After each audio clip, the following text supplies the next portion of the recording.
Oke, baik. Assalamualaikum warahmatullahi wabarakatuh. Selamat pagi, siang, sore, atau malam, teman-teman.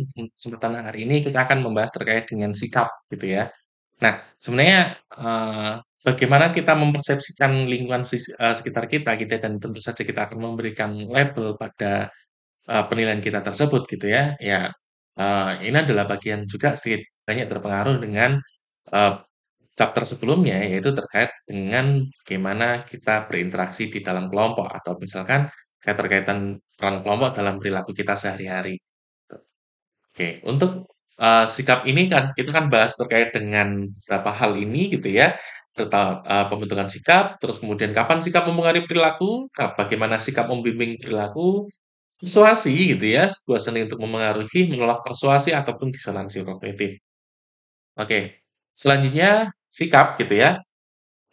Evaluasi individu terhadap hampir seluruh aspek dalam kehidupannya, gitu ya. Jadi selalu memiliki pandangan positif dan negatif terhadap isu, ide, objek, aksi, orang, atau bahkan sebuah kelompok sosial tertentu. Misalkan, kita nggak suka dengan isu-isu pemecah belahan apa namanya, isu agama sebagai alat politik misalkan, atau misalkan kita tidak suka dengan ide eh, komunisme, kita tidak suka dengan ide liberalisme. Kita juga mungkin tidak suka dengan objek tertentu, misalkan saya tidak suka terong disambel gitu ya, terong dimasak saya nggak suka gitu ya. Kita juga mungkin tidak suka dengan aksi misalkan kalau mungkin ini apa debatable ya.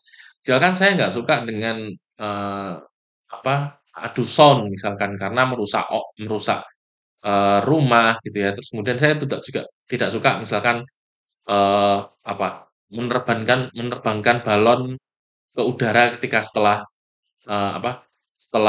Idul Fitri gitu ya, biasanya hari lebaran ke-7 atau hari raya ketupat gitu ya. Nah itu saya nggak suka karena itu membahayakan misalkan. Orang gitu ya, ataupun masyarakat sebuah kelompok sosial tertentu, saya nggak suka misalkan kalau di India kan ada kasta terendah namanya kasta Dalit gitu ya, orang nggak suka dengan orang Dalit gitu ya. Dan yang terakhir, kita bisa menunjukkannya gitu ya, itu bisa secara eksplisit atau implisit gitu ya. Kita bisa menunjukkannya dengan terang-terangan, misalkan tadi yang saya sampaikan gitu ya. Atau misalkan saya ngomong secara tersirat gitu ya, saya nggak suka pada kelompok tertentu.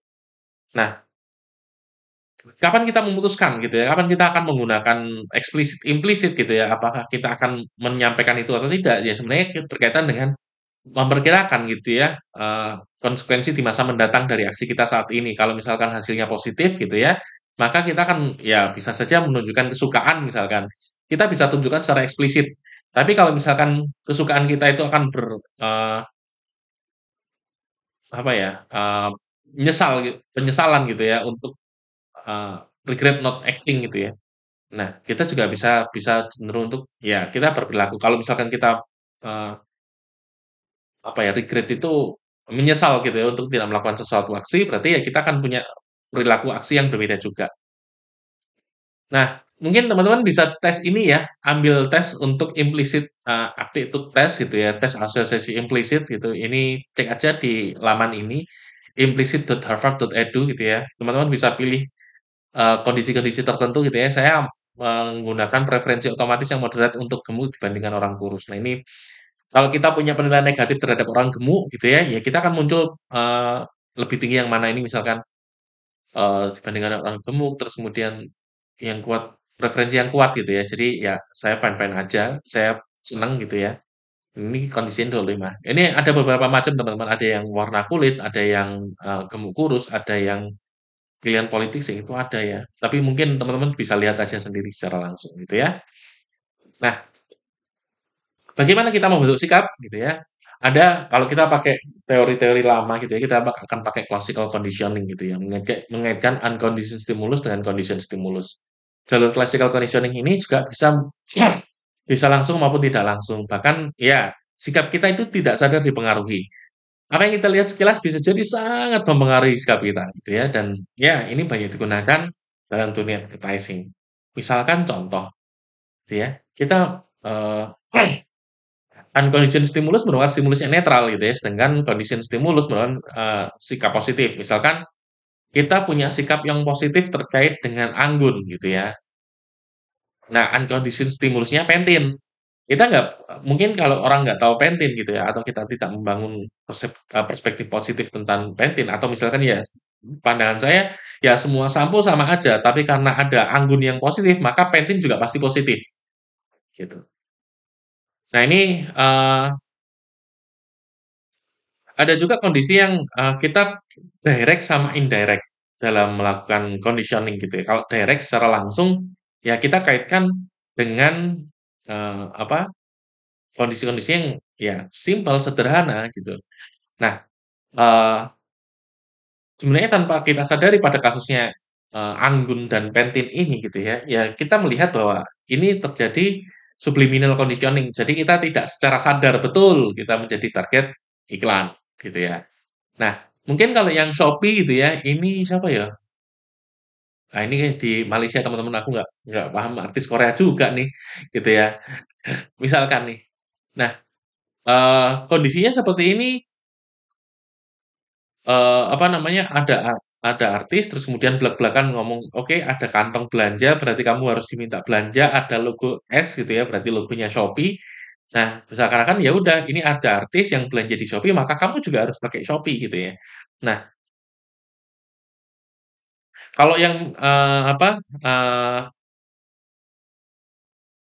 dengan tagline-nya Pantene sama Anggun itu kan jadi duta sampo lain gitu ya. Nah itu kan seakan-akan bahwa ya saya tidak akan berganti produk, saya akan tetap pakai Pantene gitu ya. Nah kondisi seperti ini yang membuat, Pantene itu menjadi direct, conditioning yang indirect karena tidak ada ya kan dia tidak apa namanya, dia hanya membawa, apa namanya, membawa tas gitu ya, yang tidak mengajak secara langsung untuk beli produk-produk di Shopee ini maka, indirect itu ada di Shopee. Nah, mungkin ini juga, contoh lain subliminal conditioning gitu ya, FedEx, logo FedEx. Ini teman-teman kalau memperhatikan antara logo di E dan X itu kan seakan-akan ada tanda panah ke arah kanan gitu ya. Sehingga itu menunjukkan apa, bahwa ya ini kami cepat, kami menuju perubahan yang lebih baik karena kanan kan selalu berorientasi dengan yang sesuatu yang lebih baik gitu ya. Dan ada juga yang disebut sebagai mere conditioning, kayak nggak nyambung gitu loh. Ini mungkin teman-teman masih ingat beberapa tahun yang lalu gitu ya, ini ada iklan Ramayana gitu ya, terus kemudian ada tiba-tiba ada ibu-ibu keluar dari Magicom gitu ya, apa hubungannya Magicom sama ibu-ibu sama Ramayana gitu loh. Nah ini kan nggak nyambung, ini disebut sebagai mere conditioning. Nah, bagaimana conditioning dalam sosial diberikan reward gitu ya, karena tadi, conditioning ini kan ada stimulus reward ya, stimulus dan respon, dan responnya adalah bisa reward, bisa punishment. Nah, ini dilakukan, secara langsung gitu ya, reward menggunakan instrumental conditioning dengan senyuman gitu ya, dengan anggukan, senyuman, persetujuan dengan perilaku kita gitu ya. Kalau kamu misalkan ke Ramayana berarti dia ngangguk atau dia senyum gitu ya, itu sebenarnya menunjukkan bahwa ada pemberian, reward dalam konteks instrumental. Lingkungan baru juga turut membentuk sikap apabila, kita cenderung untuk berbeda, maka kita juga cenderung untuk menyembunyikan pandangan kita gitu ya. Kalau kita nggak suka, kalau kita kaitkan dengan, apa namanya, eee, conformity gitu ya, ya dia kan dia tahu bahwa saya benar gitu ya, maka dan orang lain yang salah, tapi saya nggak mau nunjukkan itu. Itu juga misalkan tadi, pembentukan sikap gitu ya, saya tahu ini salah gitu ya, tapi kalau misalkan saya berisiko untuk dimusuhi, saya nggak menyampaikan ketidaksukaan saya. Atau misalkan penyampaian saya tidak secara, tersurat gitu ya, tapi secara tersirat, gitu. Nah, perbedaan identitas ini juga mempengaruhi bagaimana pandangan kita gitu ya terhadap individu lain. Apakah kita mendukung sikap kelompok ataupun tidak. Dan yang terakhir, sikap juga bisa tergantung dengan siapa kita berbicara, audiens kita siapa. Misalkan kalau saya berbicara pada konteks keagamaan gitu ya, ya sudah saya akan berhenti di konteks itu. Saya hanya berbicara pada kelompok yang ada di dalam kelompok saya. Saya tidak berbicara dengan orang di kelompok lain gitu. Nah, selanjutnya, bila ada tidak ada pihak yang memberikan reward gitu ya, maka observational learning aja. Bagaimana kita tergantung pada kelompok kita gitu ya, dalam berafiliasi. Kita juga cenderung untuk melakukan perbandingan, untuk membuktikan diri kita bagian dari kelompok tertentu atau tidak. Ya, namanya kita selalu membandingkan ya teman-teman. Nah, semakin kuat kita mau mengafiliasikan diri kita, semakin kuat pula dorongan kita untuk memiliki sikap yang sama dengan kelompok. Simpel aja gitu ya. Tim bubur diaduk atau bubur tidak diaduk, tim Indomie atau tim mie sedap gitu ya. Sehingga kita selalu membandingkan diri kita dengan orang lain yang mungkin kita kenal sebagai social comparison. Dan ya, kapan sikap mempengaruhi perilaku? Ada beberapa kondisi teman-teman, ketika attitude extremity, attitude certainty, sama personal experience. Kondisi ini akan memunculkan kekuatan dari sikap tersebut dan sikap tersebut makin aksesibel, maka kecenderungan untuk konsistensi antara sikap dengan perilaku itu makin tinggi. Contoh, misalkan, sikap kita sangat berbeda dari orang lain atau sikap kita kuat extremity pandangan kita berbeda atau pandangan kita oke, jelas gitu ya. Sorry, jelas itu masuk di certainty. Titik extremity misalkan, oke saya sama dengan kelompok, kelompok semuanya sama gitu ya, maka, apa namanya, eee, pengambilan sikap kita itu tidak berbeda dengan kelompok, gitu ya. Terus kemudian attitude certainty, sikapnya pasti gitu ya, semua akan mengambil sikap yang sama gitu ya. Kalau misalkan, oke kita akan melakukan ini, tapi kalau misalkan kita merasa bahwa yang mengatakan itu hanya beberapa orang aja gitu ya, atau misalkan yang mengatakan itu bukan orang-orang yang penting, maka kita juga cenderung untuk, mmm, ngelakuin itu nggak ya gitu. Bahkan kita sendiri pun ragu. Dan yang terakhir personal experience, pengalaman kita pribadi gitu ya. Ya kalau misalkan saya tanya kembali gitu ya, pernahkah kamu bersikap tidak seperti hanya keyakinanmu? Apa yang kamu lakukan tidak selaras dengan apa yang kamu percaya gitu ya. Kadang sikap kita tergantung konteks sosial, bahkan kita cenderung mengacukan sikap kita dan lebih lebih memilih membicarakan norma kelompok. Kalau kelompok mengatakan A, maka A yang kita lakukan. Sekalipun penilaian kita tidak, misalkan penilaian kita malah B gitu.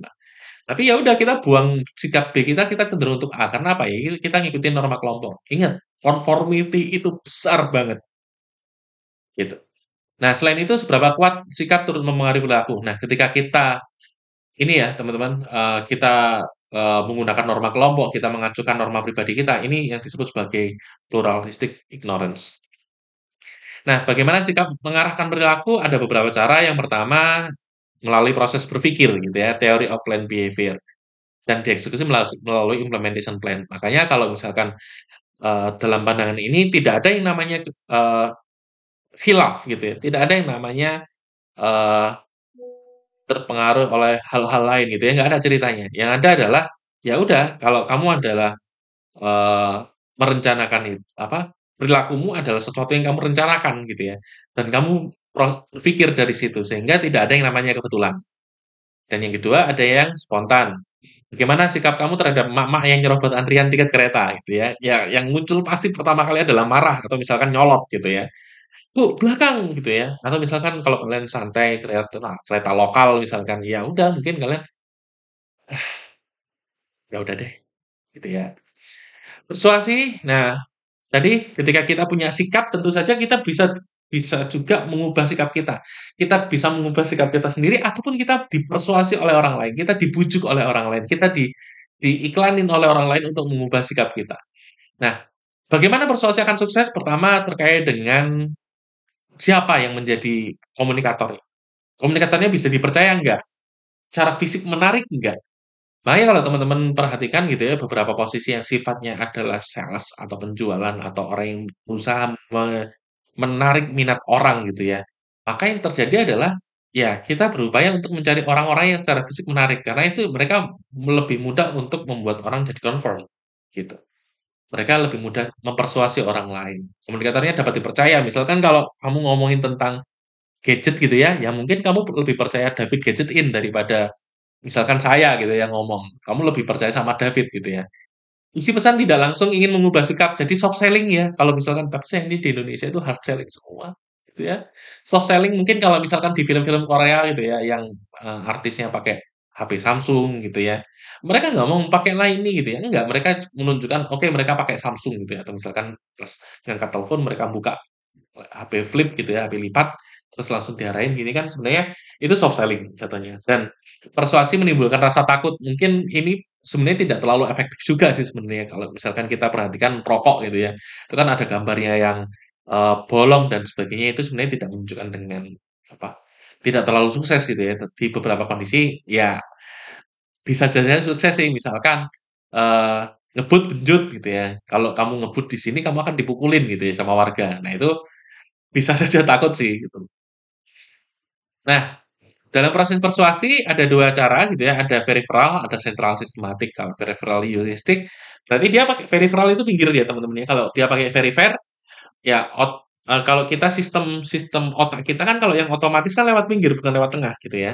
Sehingga kalau lewat sistem sistem peripheral, sistem pinggir, maka informasi yang kita peroleh dipersuasi dengan cara yang sederhana gitu ya, maka kita mengambil keputusannya juga singkat gitu ya, bukan sesuatu yang perlu berpikir besar. Tapi kalau sentral sistematik, ya ini berarti dia lewat tengah, dan ini perlu difikirkan dengan sangat matang. Nah, ada beberapa kondisi gitu ya. Bagaimana, apakah kita akan pakai central root atau pakai peripheral root? Pertama, kalau misalkan pesannya penting dan membutuhkan proses berpikir yang tinggi, maka kita cenderung untuk pakai central root gitu ya.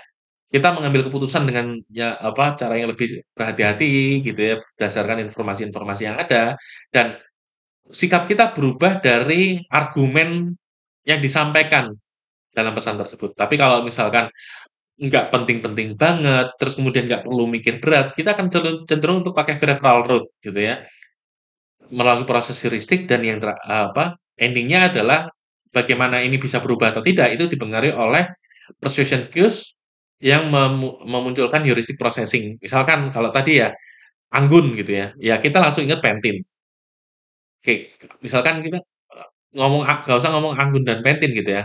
Kalau misalkan, oke ada fotonya anggun di rak apa namanya, sampo gitu ya. Ya udah berarti, oh ini pentin produknya pentin gitu. Pentin bagus, apa anggun bagus, pentin bagus. Sehingga kita cenderung untuk pakai referral root. Nah mungkin ini ya, mana yang lebih mahal? Mungkin kita lihat di aplikasi ini contoh di Tokopedia ya teman-teman ya. Gitu ya.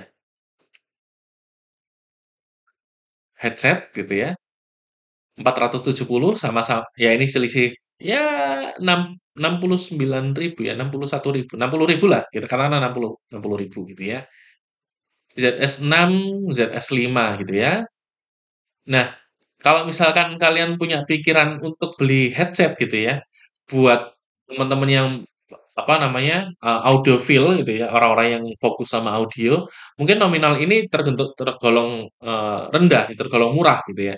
Tapi kalau misalkan teman-teman terbiasa dengan headset ya yang asal bunyi, yang penting bunyi gitu ya, ya 400 ribuan ini pun sudah sangat mahal gitu loh.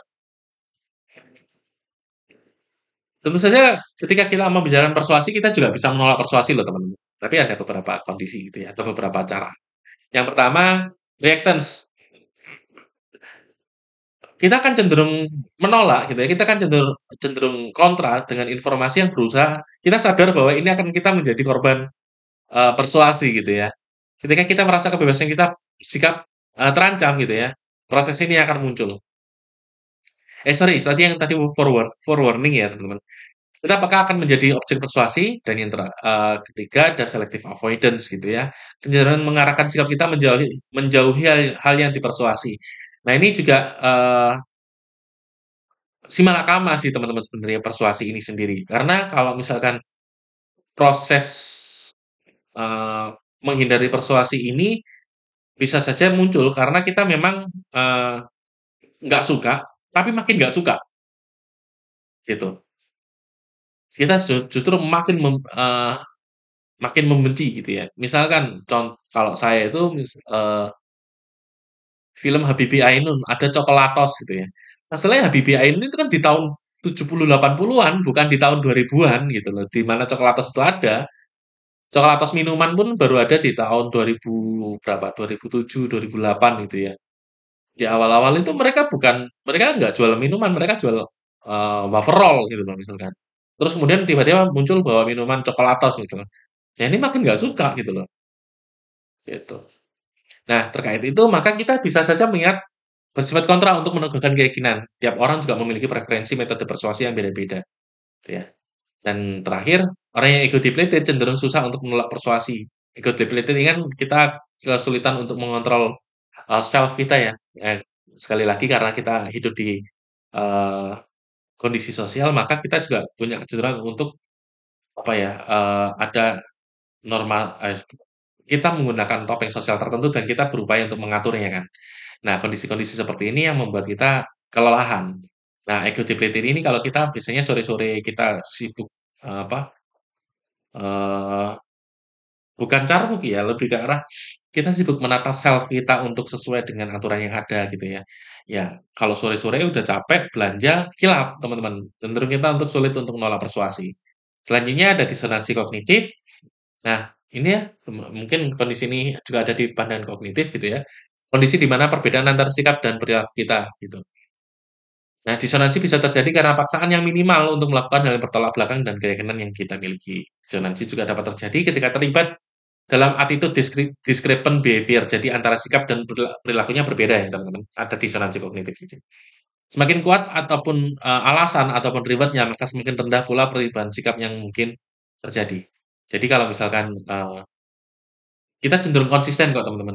Biasanya sikap dan perilaku itu kita cenderung konsisten, kecuali ada beberapa kondisi tertentu gitu ya.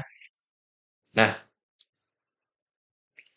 bagaimana mengurangi disonansi, kognitif gitu ya dan mengubah perilaku? Pertama, kita bisa langsung mengubah sikap kita, gitu ya. Ya, apa, kita menganggap bahwa, ya ini adalah usaha untuk menganggap bahwa perilaku, eee, ataupun sikap yang ada bukan hal yang penting gitu ya. Sehingga perbedaan di antara keduanya juga nggak penting. Mencari pembenaran atas perilaku gitu ya, ini berkaitan dengan sorry, kalau tadi ya, mencari pembenaran atas perilaku ya berarti kita, oke, kita kita mengubah sikap kita dan sorry, kondisi ini lebih ke arah membenarkan ini kita ya, kita menguatkan sikap kita sehingga perilaku kita dibenarin aja udah. Trivialization, terus kemudian ada afirmasi diri gitu ya, mengembalikan evaluasi sorry, eee, saya ulangi lagi ya teman-teman, langsung mengubah sikap ya udah kita langsung ubah sikapnya, kalau yang kedua ini kita memperkuat perilaku gitu ya, tapi, sikap kita mengikuti itu, sehingga kita mencari pembenaran. Trivialization itu tadi karena perbedaan sikap dan atau sorry, sikap dan perilaku itu nggak penting, maka perbedaan di antaranya juga nggak penting gitu ya. Afirmasi diri mengembalikan evaluasi diri positif karena adanya disonansi kognitif tadi, ya udah nggak apa-apa. Nanti lain kali jangan dilakuin lagi ya, ya udah nanti kayak gini aja, kita belajar dari sini gitu ya, kita mencari afirmasi diri. Yang terakhir, hypocrisy gitu ya, merupakan usaha untuk mengingatkan perilaku mereka di masa lalu yang tidak sesuai dengan sikap gitu ya. Sikap umum dapat membuat perilaku mereka berubah. Jadi ini kayak mengingat kembali di masa sebelumnya. Oke, mungkin terima kasih untuk, materi hari ini gitu ya, semoga cukup jelas dan bisa dipahami. Mungkin sekian saja dari saya untuk hari ini. Terima kasih. Selamat pagi, siang, sore, atau malam, teman-teman. Assalamualaikum warahmatullahi wabarakatuh.